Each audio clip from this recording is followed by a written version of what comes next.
everyone, Julian here, and today I'm going to be showing you how to make UK garage drums. So I'm going to be giving away the project file and samples from this video for free, and if you're a patron on my Patreon, check there because they'll be available shortly without a download gate. And yeah, let's get started. So I've got this group here which has all the drums in it. I'm going to show you the individual drums, and then I'm going to show you what's on the group. The first sound I have here is this kick, which sounds like this.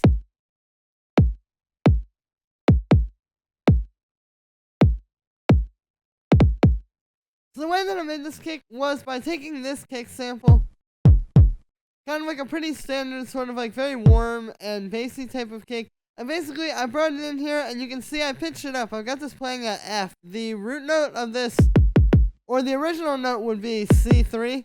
So by having this play at F, yeah, it's 5 semitones up from the original, and yeah, what this does is it kind of helps to give it that like more high-pitched,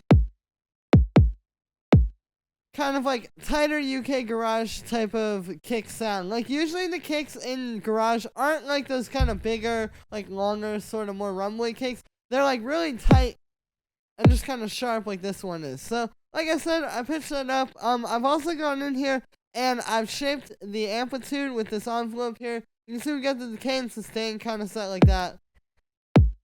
And yeah, it's just shortening it a little bit more. The thing with these kind of kicks, like for garage, is you really just want them to be like very high pitched and kind of tight, because there's like a lot going on in the low end in these tracks, like with so much bass and all the other stuff. Like, yeah, you just really want the kick to not be too much in the low end.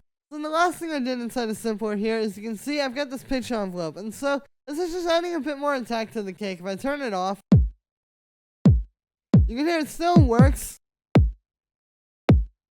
but this just makes it hit that much harder. So this is just another technique to kind of make it like just a really hard-hitting, slamming, tight kick. So after that, I've got this drum bus, which is set like this. You can see I've got a little bit of drive, a little bit of crunch there, just kind of like, yeah, giving it a bit more warmth, I guess, and kind of like beefing it up a little bit. And then I have the boom. So this is another thing, because coming out of the Simpler, you can hear there's actually not a whole lot of low end in this kick. So the boom is just a really good way to kind of bring that back. So yeah, that's the kick. And I'll also show you the pattern briefly. With this, you can see it's just playing this pretty simple. What's called like a two-step pattern. Basically where you have the kick on the 1 there, and then you have the second kick on like the and of 3. Like something like that.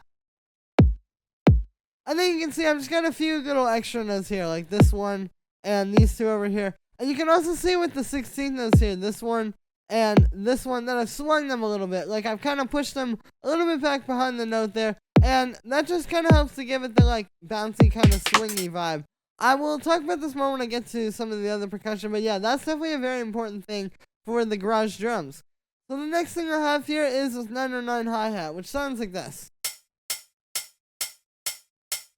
This is pretty standard fare in garage. Basically what this is I took a 909 hi-hat, that one, the same kind like you hear in a lot of like house and techno tracks, and basically what I've done is I've taken it here and I've just kind of pitched it up. You can see I've got this playing F, so again, very similar to the kick, 5 semitones up, and then I've shortened it with the envelope. So yeah, that's just kind of doing the same type of thing I was saying like with the kick, like taking like one of these kind of samples and just making it really tight and sharp. And also with the hi-hats, this is like very important, because like you wouldn't really want something as long as that in the track.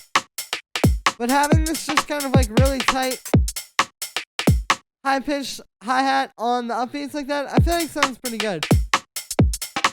So like I said, this one's really simple. It's just kind of taking the 909 and then pitching it up and then kind of shortening it with the amplitude envelope. Then the next thing we have here is this drum rack, which has all the percussion in it. It sounds like this.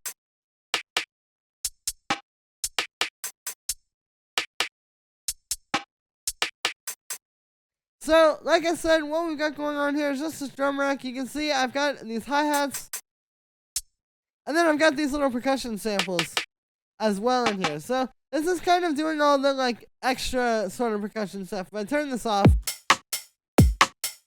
you can hear it doesn't have quite as much energy. So yeah, that's what this is doing. This this stuff is really important with Garage. So, yeah, basically what this is these different samples, and then, like I said, you can see I pitched these up a bit. So, this is just going in with what we've been saying all throughout this video. Is like, yeah, having the pitched up percussion is very important. Basically, here are like the original samples here. Like, those are those two percussion sounds. And you can hear when you pitch them up, like I've done here, this one's up +5, this one's also up +5, I've got this hi-hat up +9. It just makes them like really short and kind of tight. Like there's that original hi-hat. So yeah, you can hear the pitching them up is very important.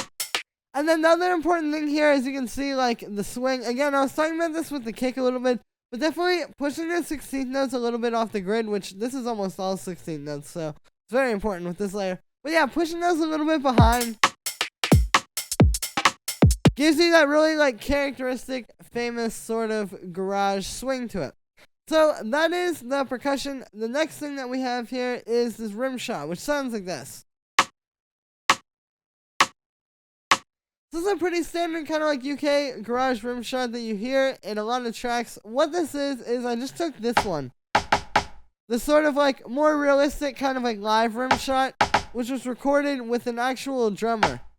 And then I've just taken it and I pitched it up, very similar to the other drums. I pitched it up, you can see, yeah, it's playing, again, 5 semitones up.